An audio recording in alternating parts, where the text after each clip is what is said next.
Absolutely. It's a totally different mindset when you're there to help the customer, not make a sale. Yeah. And if a Yeah. sale comes out of it, great. If not, that's okay too. Yeah. We will get other sales. Welcome to the Sales Made Simple podcast.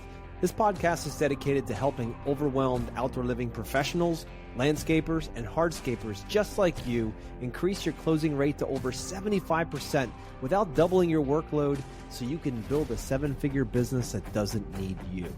I'm your host, Joshua Gillow. Let's dig in.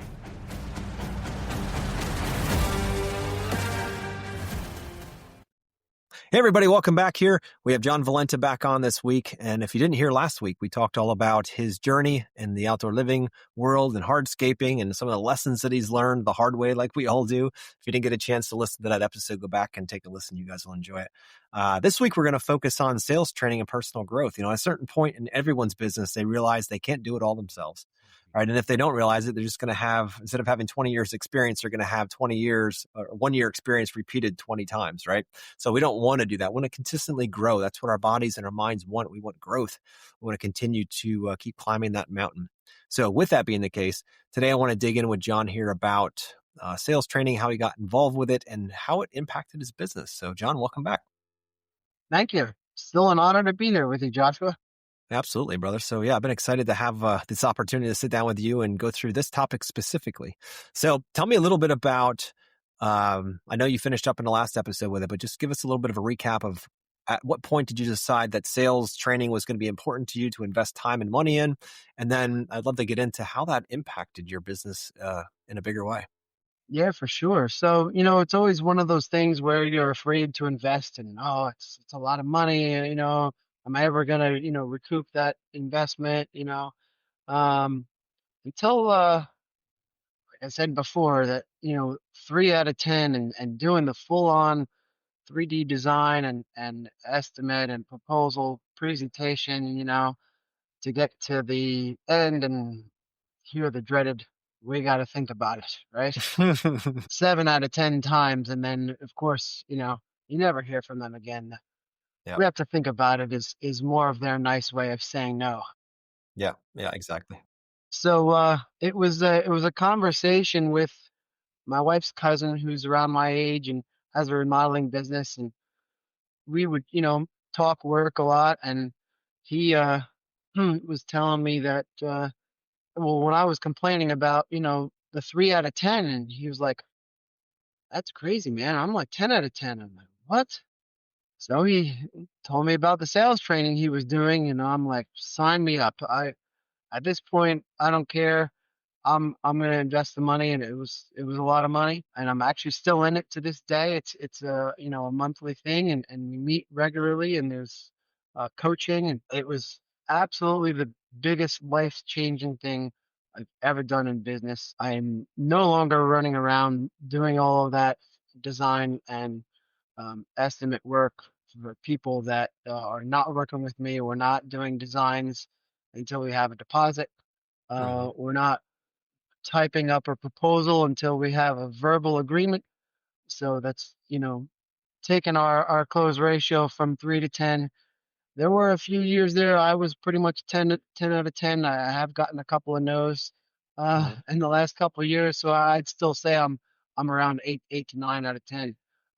So it's freed up a ton of my time.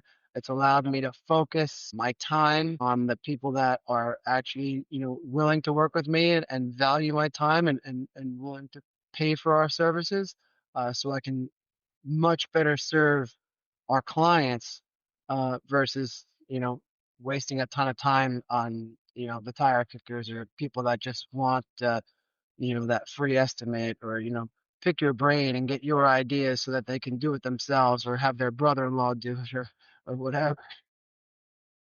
No, that's great, man. I'm glad that you had that conversation, right? And you made that decision. Now, could you take us through what your sales process looked like before training and then after training, and Oh how yeah. much of the difference? I'd love for the listeners to get a sense of how things can be reorganized and become more efficient and successful. Yeah, yeah. So before training there, there was no process. It was I'm a yes man, and hey, if someone called me, they asked for it, I'm doing it. Mhm. you know, whatever it takes to hopefully get that job. And typically, we would get to the end when I did a whole 3D design, and I would always do my proposals in person, and I get all kinds of compliments. Wow, this design is beautiful. This is exactly what I want. Oh, you're so professional. You were so impressed. But we got to think about it. Yeah. But this is, twice as much as we had hoped to spend because I didn't ask them what they hope to spend or Mhm. even talk about what their budget might be or what the project might cost before designing it. So I was designing something that I thought would work for them or look good in their backyard, not what they wanted or would Mm. work for their family. So it was a lot of wasted time. And I just kept doing it and doing it and doing it, always thinking maybe the next person will say yes, and you keep going, with that positive attitude. Somebody's eventually gonna say yes. I don't care how many times I have to do this, I'm gonna keep doing it and spend all weekend and all week and all day and all night until I get somebody to say yes. And Mhm. sometimes it took going through a lot of people getting that we got to think about it until somebody would finally say yes. And I wouldn't know exactly, you know, what was different about the person that said yes versus all these people that said I got to think about it. I don't know. So I just kept doing it. Yeah. Yeah. You figure it's just going to be a strength in numbers, right? If 1 out of or 2 out of 10 would say something like yes, you're like, well, I just need 100 people. That's all Yeah, right. yeah, it's like a spray and pray. It's like, shooting with Yeah. your eyes closed. Eventually, you're going to hit the target, I guess. Yeah. At some point, right? You just don't know Yeah, when. And yeah. it's no formula to grow a business. That's barely survival at that point. But Yes, it's yeah. absolutely just survival. And I know it because that's exactly how I used to do it. Our stories aren't all that different, right? I had the same closing rate, 2 or 3 maybe out of 10. And I was the guy that they would say, we have to think about it. I'd be like, okay, that sounds good. That's a lot to think about. And then I'd leave and I'd be like, but why aren't they calling me back after they thought about it? I couldn't figure that out. I'm like, why would they lie to me? Well, it's Yeah, because I didn't know what the heck I was doing, dude. I had no idea. I didn't want to talk about budget. Oh, God forbid we talk about that. And yeah, I wanted to tell them what we wanted to do there instead of listening to what they really wanted to do. And to get deeper with them, it was always about I'm the professional. That's why they hired me. So now it's the Joshua show when I show up, right? It's all about me. It's all about like I know exactly what to do, and the more I can impress them with my big words and my long sentences and all of that stuff, and my nice designer clothes, of course, and the nice Audi as I drove up in there, because that's what designers do, right? So, or it's a new truck with the lettering on the side. It's like this is all about showing up and putting on a performance. yes, And what I yes. realized is nobody Yeah. wants a performance. No, no. And for me, it was a lot about proper construction. So I'd be telling them all about the Mm, compaction and our equipment and the fabric and the geogrid and the base and the joints in we use, the edge restraint and all the stuff. And I think 9 out of 10 or more could care less about all of that. yeah. But it was important to me, and so I felt the need to explain that, and I was probably boring the crap out of them. Isn't that crazy, dude? The Yep, exact same thing. I'm like, the more I can understand about how to install this stuff, I'm going to go and press the pants off those people. I'm going to get their wallets out immediately because I know exactly what my compaction ratings are going to be. I overbase. I use spiral spiked edging, like all that kind of stuff. I'm like, I'm going through every detail. Those pavers are 8,000 PSI. They got a nice cream coat on top, so they're never going to get salt damage. Like I'm going through, you could just see the life draining out of their face. yep, But I was on fire about all this stuff. I was a walking Techo block book, right? So, yep, and I was like, that's not how you do it. What are you talk? What am I going to talk about if it's not all about that? yep. And they were probably just like, when is this guy gonna shut up and get out of here? Well, think about it. Yep, My brain hurts right now. I can't make a decision. You just give me way too much to think about that I really don't care about. Can you yep, make it more about me, the homeowner? Can you ask me yeah, questions, please? Not what my budget is and, when you want to buy. So that was the old process, right? You were kind of going yeah. through that. Did you charge for design back in the old days? Oh no, everything was Okay. totally free, and I moved up from the pencil and paper, to the 3D design. Um, I finally got a little smarter and would show them the 3D design on my laptop. And then when I got to think about it, I quickly closed the laptop and, the design was not theirs to keep. Okay. Um, and you really see the red flags when they're like, I thought I could, can you email that to me, or, can I take a picture of that? And then, they're just trying to get whatever they can out of you for free, Yeah. and not use your services or ever hire you. I mean, so much of this, John, as I learned through sales training as well, is setting expectations. If you're not Yes, setting yes, expectations and your clients think, well, yeah, he's just going to do a free design. That's what he said he's going to do. That's an expectation, right? What happens after agreed. that? I don't know. Like there's no plan for that. There's no step 3, 4, and 5. It's just step 1 and 2. Clients don't know what's coming. So the expectations are never clear. And then they get bummed out when, you know what? He seems like a good guy. She seems like a nice lady. This should be really cool. Let's see what happens next. We're just kind of guessing. You leave them in an uncertainty world. But there's something about I've never been a fan of free design, even though for years I did give away design in the very beginning. Nobody in my area was charging for design, so I was like, I don't want to be the first because nobody's going to hire me. My biggest fear was that no one's going to hire me. But the crazy thing is, the opposite happened. Half of the people that would call wouldn't say yes, the other half would, and then I would sign them, right? Even though my closing rate later was a little lower. The point is that they would eventually say, okay, we'll do a design. And it really helped me focus my time on the people who are higher probability of saying yes, not just everybody, because those free designs were not free to me. They took an enormous amount of time and energy and focus and bandwidth. That was the evenings and the weekends, like you talked about, right? That stealing that from my family so that I could make sure I wasn't failing, that I could show some kind of busyness. This is what business owners do. And what I realized is no, no, no, no, no, no, no. No, no, no, no, no. Not everybody has rights to our time. Not everybody is the right person to invest your time with. When was that for you? When did you learn that saying no was powerful, but you get more yeses when you said more nos?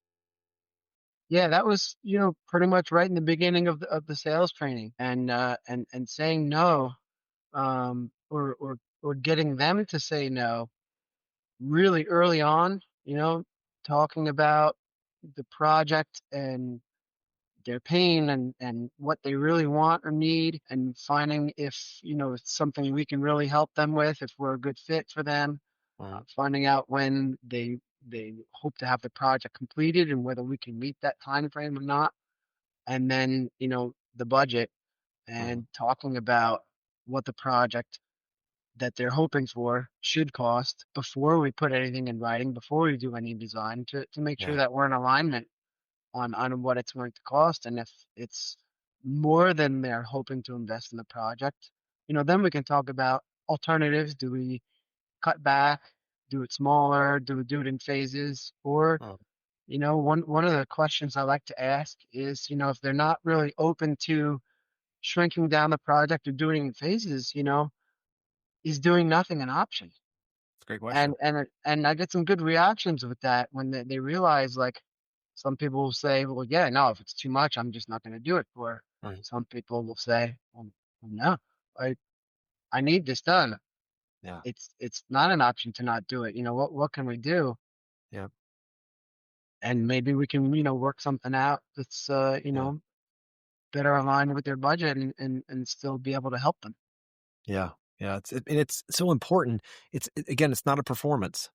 I know I used to walk up to the door of the house and I would be like, all right, breathe. All right, good. This is good. I got to lock this one down. I came all the way out to this project. Like, I just have to say the right thing so I can get the check. Like, that was my focus, dude. Like, that's how selfish that focus was back in those days, in the early days.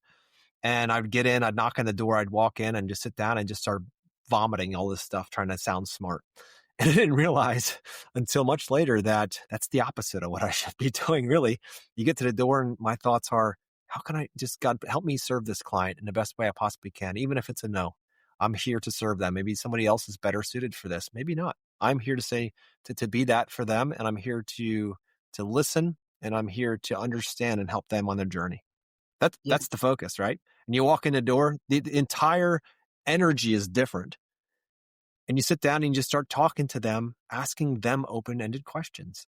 It's all about them. It's the them show, not you show. And Yes. only if they ask about, hey, can you tell me how you're going to install these pavers? You give them the abbreviated version, and very abbreviated version, and not sit there like, oh, good, someone now handed me the mic. Now I can sit here for the next 35 minutes and show them the catalog and show them this and bring out my tape measure and walk outside with them and like bore them to death, right? They want to be understood. They want to be seen. They want to be listened to. That's how you get more yeses, listeners. Listen to your customers. Don't try to impress them with your performance. Yeah. No, it's absolutely all about them. It's letting them do the majority of the talking, Mm, listening, taking notes, repeating back what they say so that they know that I heard them and I understand them and I understand what they really want or need. And only the, very occasional customer might be like an engineer or something and starts asking you about the details. And if yeah, they ask, I'll tell them. I'll tell them all about our compaction and our base and yeah, everything, but only if they ask and it's something that I sense they really want to know. yeah. Otherwise, I'm not going to bore them with it. No, 100%. I've got a whole chapter in my book coming out here. It's talk less and close more. And the way you do that is by listening, right? And building your listening skills. That is a huge component of building a relationship and rapport. And that's what allows people to come closer to you and to say yes to six-figure projects, right? It's building that trust, that understanding. And also another big chunk, another big chapter in there is about, that we're not selling features, we're selling outcomes, right? If we go in there thinking about fireplaces and decks and patios and all that, that might be what the clients tell you that they want. But ultimately, they're really working to define and solve an emotional problem, right? If they look out and back and they see their deck is falling apart, they're afraid of safety, right? They're afraid to send people out there. That's an emotion. Fear is an emotion like that, being afraid. Or if they're constantly spending time every weekend sanding that deck because the kids are getting splinters, that's another pain for them, right? So that's why they want to spend the money to do this. It's not just the new deck, it's a deeper driving force in this decision-making process. And as professionals, if we're not training on how to be able to help clients find that for themselves, not manipulate them into it, but help them discover that for themselves, because maybe that patio is the right choice and maybe it's not. The last thing you want to do is build something for a client, collect your check, which you're like, run to the bank with it, put it in the bank, and that client constantly knocks you down when they're around friends and be like, you know what? Yeah, they built this patio, but it's still, I don't use it. Like you even get a bad rap for that. Taking the time, discovering whether that patio or that deck is the right, whatever it might be, water feature, fill in the blank, by getting deeper into what they're trying to solve emotionally for, man, it changes everything. Because now that might be the right solution. You keep moving forward, but maybe it's not. Have you noticed that as well? Oh yeah, totally. I'll be the first one to tell them that maybe we don't have the right solution for them and maybe they should go in a different direction and maybe I have someone that can, do a better job for them. If it's a carpenter to build them a deck because we do patios, and Yeah. I really think the deck might work better for you here, or whatever it might be. And I've gotten referrals from that, and Mhm. and they really trust you because you didn't just go there to try to make a sale. You went there to help them, Yeah. and helping them might be referring them to someone else and not you, but Yep. then you're still helping them and helping them accomplish what they were hoping to achieve, even though it's not through your company or you making a sale. um, Yep. you might actually be better off in the long run by having a new referral partner. You will. You will definitely. There's no Yep. downside to that. Immediately, it might look like less revenue, but long term, can you imagine when they're like, this guy John from General Pavingstones came out and he said, he's a guy that builds patios, and he came out and he said, actually a deck would be better. And he couldn't even build it, but he referred me to Leroy, and Leroy is a great deck guy, and he did an amazing job for us. Now, next time when that deck is done, we're going to put a patio below with a fire pit, and guess who we're calling? Yep, it And really guess who builds already has a trust. warm lead? You do. Yep. Yeah, it's so Yeah, important. because When we yeah. prioritize the relationship over the revenue, right? Yes. I'm going to say that Yes. again, listeners. When you prioritize the relationship, you and your customer's relationship over what you can sell them, everything changes. Trust levels go through the roof. For years, people would call, we want a fire pit. That's good. A fire pit. I'm just going to use a number here. Don't kill me with this. Fire pit's $5,000, right? All right, good. That sounds good. It's in the middle of this patio. We got to build this, whatever, 500 square foot patio to put this fire pit in the middle for seating and all that kind of stuff. That's great. Mrs. Jones, how often do you think we burn this? Maybe once a year. Okay, that's cool. Now we can absolutely do that. We also have another option where we could do a fire table, which you could set in place and move out, and you can use for the other 364 days. You could technically use this patio for something completely else. Would you see the value in having this be more of a flexible space versus it set? Because once we put that fire pit in the middle, not just the cost, but you're going to only be able to use it for a fire pit. And if we did the fire table, that's like half the price. So which one do you think you would find the most use and value as you're with your family? And then you start getting the answers like that. And you talk about building trust with customers. Holy moly. They're like, wait a minute, he's trying to save me money? Is he sick? Is there something wrong? Because contractors don't do that stuff. Contractors just figure out how they can get the most money out of you, not try to save you money or like maybe we aren't a good fit for you. That changes the game when you come in as a human focused with your priority on relationship, not revenue. Because revenue will follow, but relationship is first. Couldn't have said that any better, Joshua. Absolutely. It's a totally different mindset when you're there to help the customer, not make a sale. Yeah. And if a sale Yep. comes out of it, great. If not, that's okay too. Yep. We will get other sales. Yeah. And now the secret of all of this, John, is to be able to do that over the phone and not be on the job site when you realize that you aren't the right fit, right? It's doing it when you're at a distance like that, still being helpful and guiding them on their journey, but only at that point when you know that you're the right fit to actually turn the key and drive there, to actually sit down with them, right? Because we Oh can add a yeah. lot of value before we ever turn the key and drive, because our most expensive part of any sales conversation is the driving and the sitting with them, not the in the office conversation. Right. So we have to be very efficient with those things, but still add massive value to our customers' lives to give them direction. Because what they're coming to us for, they're coming to us with uncertainty. They don't know what to do next. They're not really sure, not clear. They can't visualize it, whatever it might be. And they want certainty. All we need to do as professionals is help guide them to certainty, to clarity. And hopefully our companies can provide that for them. And if not, we guide them to the next step that can. But if our target is relationships and relationships building certainty in an uncertain world, we become valuable. And that's really what they're buying, because the price is the price. The value is what they receive, right? Price is a number and the value is what you receive. The more value they receive, the price doesn't matter as much. When there's no value, intrinsic value or any expected value, and then you have a high number, there's no way they can justify it. But when the value exceeds your number in their own mind, then it doesn't really matter what the price is at that point, because you've already added so much value ahead of time. So it is really about nurturing that relationship more than focusing on that revenue. And if there's anything that I do and hopefully the years I have left here, God willing, is to help our industry build better relationships so they can close more work and be able to help more people. So, John, question for you. Developing and working on sales over the last 5.5 years, how has that impacted your business and your personal life? Because we know it's not all just for selling projects. How has it expanded into the rest of your life?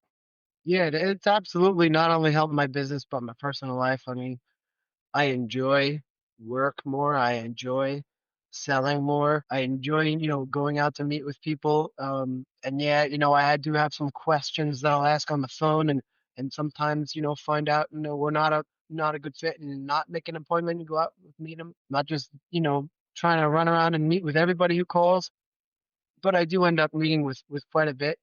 And a lot of them, will find out right there on the first meeting that we're not a good fit, whether it's, the budget or whatever it is they're hoping to accomplish isn't something that we do. And I refer to someone else, but it's satisfying, not just for me that, okay, I just took, half an hour or an hour and I'm not going to get this job, but I'm not going back to do a 3D design and a Sure. proposal and meet with them again to get the no. I'm getting the no on the first meeting. So it's satisfying. Even walking away after a first meeting with a no is a good thing because now I can go focus my attention on someone who might say yes Yep.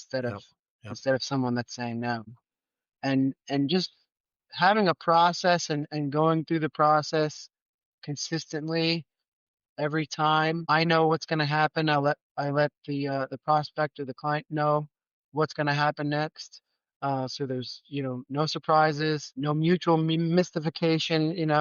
There's no like inconsistent expectations. They know what they're going to get from me. They know if we're moving forward, they know when we're going to talk next, when we're going to see each other next, what Yep. they're going to receive next. So there's no surprises or no, them thinking they were going to get something that they're not. So I'm not letting them down. So it's constantly, communicating and letting them know what's happening next.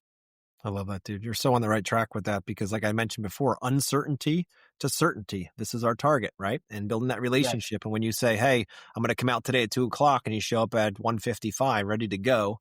Okay, cool. I can trust him. A little bit of trust block is built, right? You put a brick wall, Yes. a trust brick in the wall. And then you're like, all right, well, then you talk to him, say, all right, well, this project's going to be $50,000 roughly. Okay, cool. And you go back, put a proposal together, design, whatever. And next thing you know, it's $50,000 or $48,000. You're like, whoa, holy crap. Another brick in the wall. Like, this guy, I can trust this guy's word. He said he's going to have it by Friday.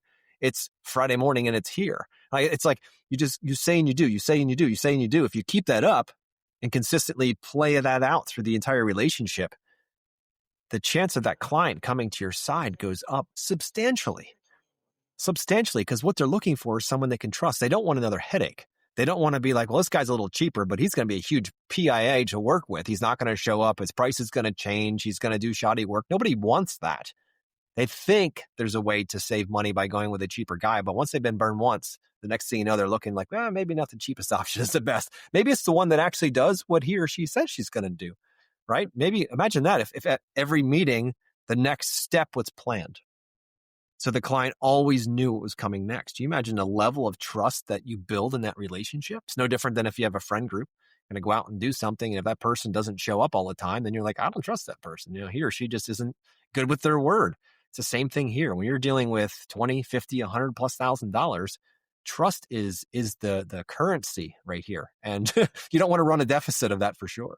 Yeah, absolutely. The people are buying from people. They're not buying Cambridge or Teco or, whatever it Mhm. is.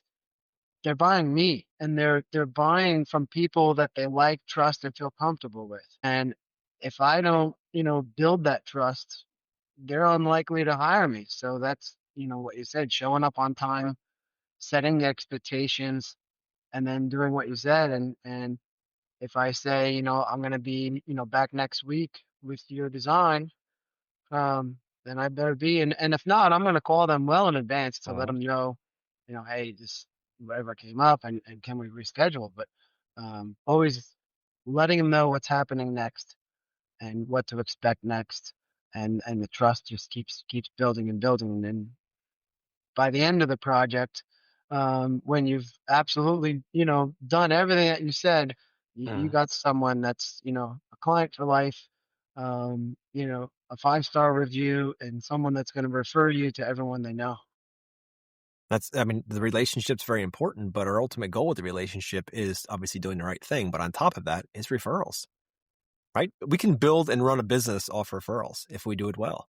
Every client could tell 5 people, and maybe 1 or 2 of them might hire you at some point, right? So if we're constantly working, that's like an entire marketing model right there in itself. It can't be the only one, but it simply is a great one. You're getting warm leads already. Not that they're sold already, but you get a warm lead from doing good things for people that you want to do good things for, right? And birds of a feather do flock together. If you really like working with them and they have friends, then there's a high probability they're going to be similar. Not a guarantee, but I'll work all day long to build as many um, relationships like that have referral potential, and not just for the money, but for the opportunity to serve other people like them. Right? We get this beautiful blessing of being able to take our craft and to give it to others, and this just gives us more opportunities for that. So I love that. So, question for you is, you said you've been training now for about 5 years. Why not just like pop in and like, I don't know, learn and then just go on your own? Why do you continue to train, and why do you continue to work with the same group and not be like, hey man, I got this. I learned this. I'm good to go. Like, I don't need to keep training. That just seems like a waste of time and money. What is that like for you? Yeah, I like to, believe that, I'll never be perfect.